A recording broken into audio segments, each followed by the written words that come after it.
있습니다. 아까 존경하는 김동철 의원님이 제기해 주신 국방 문민화 문제가 매우 흥미로운 과제이기 때문에 좀 말씀을 드리고자 합니다. 사실 전문가 집단이 정책을 직접 수립하지 않습니다. 교사가 교육정책 수립하는 거 아닙니다. 검사가 사법정책 수립하는 거 아닙니다. 의사가 보건정책 수립하는 게 아닙니다. 그건 전문 관료가 하는 거죠. 마찬가지로 민주주의 국가에서 군인이 국방정책을 또 군 출신이 국방정책을 직접 수립하지 않습니다.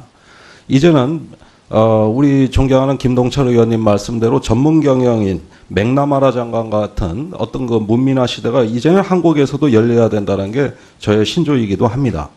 사실 우리나라 그 절충교역으로 미국에서 무기를 도입할 때 받아놓고 쌓아놓고 지금 쓰지도 않는 국방과학연구소의 서랍 속에 들어가 있는 기술이 지금 1조 원어치가 넘습니다. 왜 이렇게 됐습니까?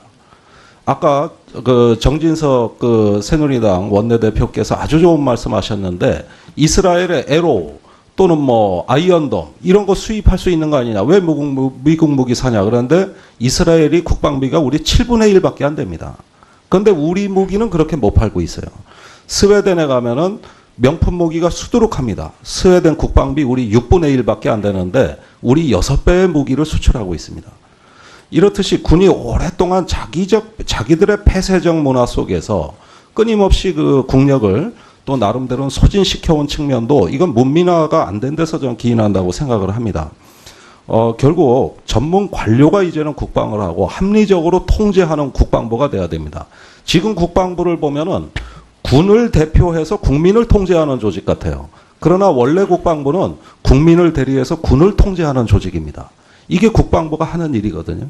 그런데 그런 점에서 우리의 어떤 그 문민화 정책은 이건 국가가 선진화되는 길로 가는데 가장 중요한 급선무고 이게 바로 안보에서의 민주화 조치라고 저는 생각을 합니다. 그리고 또 존경하는 우리 김학용 의원님께서 그 군 의료 체계에 많은 의문을 제기해 주셨는데 저는 이제 우리 군에도 트라우마 센터가 설립되어야 된다고 생각합니다. 1년에 1,600명이 의병 전역을 하고 있고 100여 명이 사망자로 죽어서 나오고 있습니다. 또 많은 정신적인 문제로 나오는 그 장병들의 부모들까지 피해가 아주 막심하죠. 예를 들면 25사대 화학부대의 이모 이병의 경우에는 정신과 문제로 의병 전역을 해가지고 본인 트라우마 치료비로 3천만 원, 변호사 선임 비용으로 900만 원, 총 3,900만 원을 썼고 큰형은 박사학위를 포기했습니다. 17사단의 허모일병, 병원비, 변호사 수임 비용으로 총 내역이 1억 원 이상입니다. 논산훈련소의 노우빈 이병, 의료사고로 결국은 사망에 이르렀는데 유가족 트라우마 치료비, 상담비, 치료비, 수술비로 4천만 원 썼습니다. 우리는 군에서 누군가가 큰 상처를 입고 나왔을 때 장기적으로 돌봐주는 기관이 군에 존재하지가 않습니다. 그런데 다른 사례를 한번 보면 우리나라 법무부에는 스마일 센터라는 게 있어가지고 민간 형사 사건의 피해자들을 국가가 나서서 치유해 줍니다. 여기에 매년 800여 명이 치유를 받고 있습니다. 무료로. 또 임시 거처까지 제공해 줍니다. 여성가족부에는 해바라기 센터가 있습니다.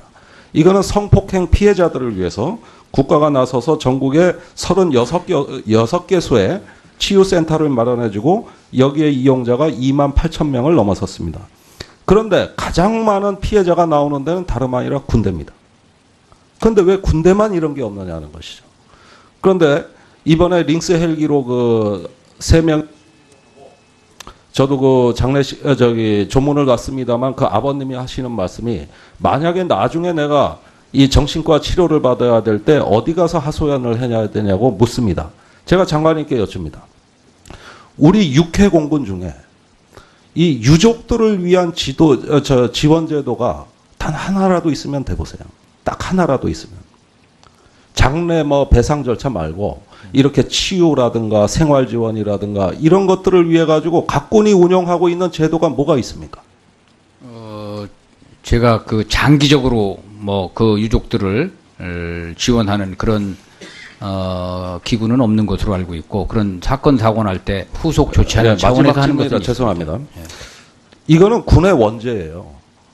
바로 이런 식으로 우리가 인격과 생명의 가치를 스스로 폄하해 왔습니다. 그런데 다른 형사사건, 성폭행 피해범도 국가가 나서서 치유해지는 제도가 다 있는데 왜 정작 나라를 위해서 목숨을 바치고 상해를 입은 사람들이 치유와 회복을 할 수 있는 수단이 없느냐는 것이죠.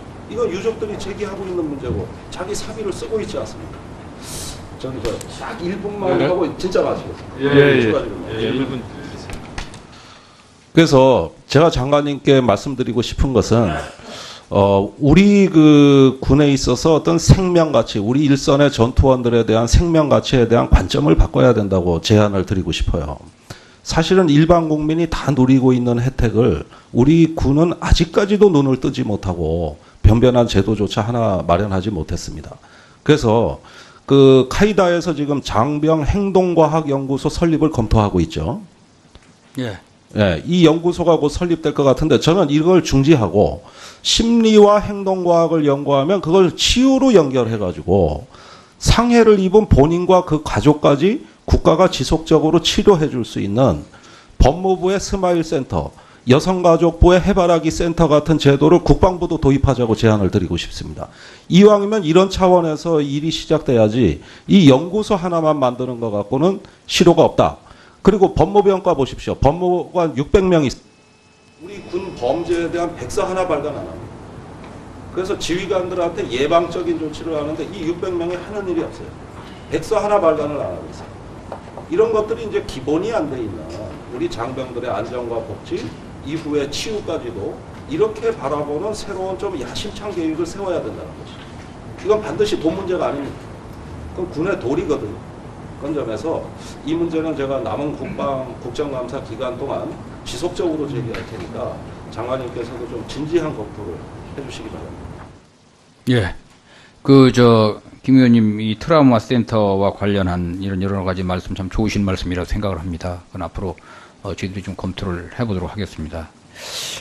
그리고 이제 여러 가지 국방부의 소위 문민 기반이라는 것과 관련해서 여러 가지 말씀을 주시는데 저는 그 문제와 관련해서 제가 그 기본 취지는 저 다 10분 이해하고 있습니다. 그런데 그것이 지금 저만큼 국방부에서 연관장교부터 오래 근무하면서 하고 장관하는 사람이 아마 역대 아무도 없었을 것입니다. 그런데 그런 것들은 소위 우리 이 국방 관료들이 지금 이제 그런 것들을 다 이렇게 미국처럼 할 수 있는 그러한 여러 가지 여건인가 하는 그런 점들이 좀 고려돼야 될 것이고요.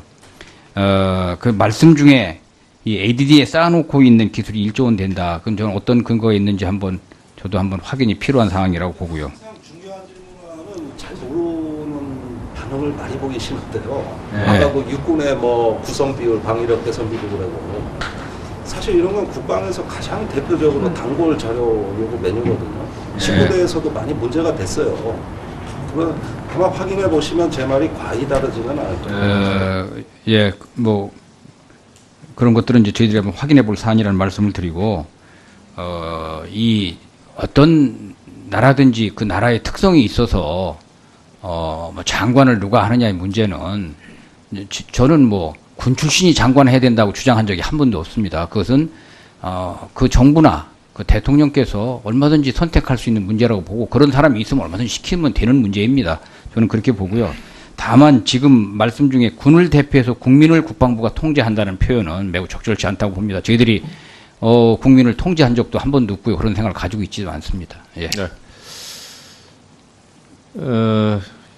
김종대 의원님, 그 유족과 관련해서 시설이 필요하다라고 하는 것은 굉장히 좋은 의견인 것 같습니다. 그래서 우리 국방부도 좀 잘 참고하시기를 바라겠습니다. 예. 이번에는 존경하는 김병기 의원님 질의해 주시기 바랍니다. 장관님, 2025년이 되면 우리나라의 그 인구 절벽이 도래하고 그러면은 그 군병력 확보에도 비상이 걸릴 수밖에 없는 상황이 되겠죠. 예, 그렇습니다. 그래서 모병제 등 여러 가지 방안이 제시되고 있는데 어쨌든 이런 상황이 될수록 예비군의 역할이 아무래도 중요해지게 될 수밖에 없겠죠. 예. 그렇다면 전쟁이 일어나면 어쨌건 엄청난 수의 예비군들이 축차적으로 투입돼야 되는데 이럴 때를 대비해서 예비군이 사용해야 할 무기, 물품 등의 관리가 지금 잘 되고 있다고 보십니까? 지금 뭐 그 소요에 비해서 예비군이 사용하는 무기 체계나 장비의 수준이 현역보다는 많이 떨어지는 것이 현실입니다. 그죠? 안타깝게도 지금 전쟁이 일어난다면 예비군의 수가 적어서가 아니라 무기 관리가 제대로 이루어지고 있지 않아서 곤란을 겪을 것 같아서 참 우려가 됩니다. 조금 제가 이걸 살펴보니까 무엇보다도 장비가 너무 노후화돼 있다. 뭐 이런 거는 뭐 당연한 거고 통신 체계가 정립되어 있지 않던데 이래서야 전쟁을 잘 수행할 수 있겠습니까? 통신 체계가 전쟁이라면 가장 먼저 제가 알고 있기로는 그 안보나 이런 데서 제가 배운 거로는 전쟁이 일어나면 통신 체계가 제일 기본적으로 작동이 돼야 되는데 통신 체계가 상당히 노화가 돼 있던데 거기에 대해서 어떻게 생각하십니까? 그래서 이제 예비군은 기본적으로 현역에서 쓰고 있던 장비가 이제 소위 최신화돼서 되면 그것이 예비군에게 들어가는 체제이기 때문에 구형 통신 장비를 가지고 있습니다. 그래서 이번에 이제 그 다른 국민안전처나 행자부 이런 데하고 협조를 해서 그런 부처에서 하는 이런 사업과 연계해서 예비군들의 그런 통신 체계도 좀 보강하는 그런 방안을 검토하고 있습니다. 그 이번에 보니까 카빈 소총에서 다행히 그 M16으로 소총은 이렇게 좀 이렇게 교체가 되는 것 같던데 예비군 치장용 물자를 보니까 전쟁을 대비해서 절대량을 확보하고 있어야 하죠. 예, 그렇습니다. 전시를 대비해서 군에서 관리하고 있는 치장용 물품이 제가 찾아보니까 18가지인데 맞나요? 뭐 저 의원님께서 다 이렇게 확인을 하셨으면 네. 맞으리라고 봅니다. 근데 그 군의 장비 관리 규정을 보니까 예비군용 치장용 물자 확보의 우선순위를 방탄 헬멧, 판초 우위, 모포에다 두고 있는데 그렇죠? 뭐 그렇게 두고 있더라고요. 예, 예. 그런데 이게 아쉽게도 18가지 물품 중에서 물론 이 18가지 물품이 전시 대비해서 100% 지금 좀 확보하고 있어야 되는 겁니다. 근데 다른 물자는 그래도 90% 이상을 보유하고 있는 반면에 정작 우선 확보해야 될 물자는 목포는 62.3%, 판초 우위는 64.6%, 방탄 헬멧은 80% 정도밖에 확보하지 못한 것으로 나타나 있습니다. 그 우리나라와 같이 그 휴전 국가로 전쟁을 항시 대비하고 있어야 하는 나라에서 물자가 이렇게 소홀하고 부족하게 관리하고 있는 것은 문제가 있어 보이는데 장관님의 견해는 어떻습니까? 예, 그래 그런 관점에서 저희들이 이제 동원전력 사령부를 만들어서 동원전력 사령부가 동원 부대를 직접 관장하고 그러한 물자와 장비를 관리하고 그런 수준을 높이는 그런 방향으로 지금 검토를 하고 있는 것입니다. 그렇죠.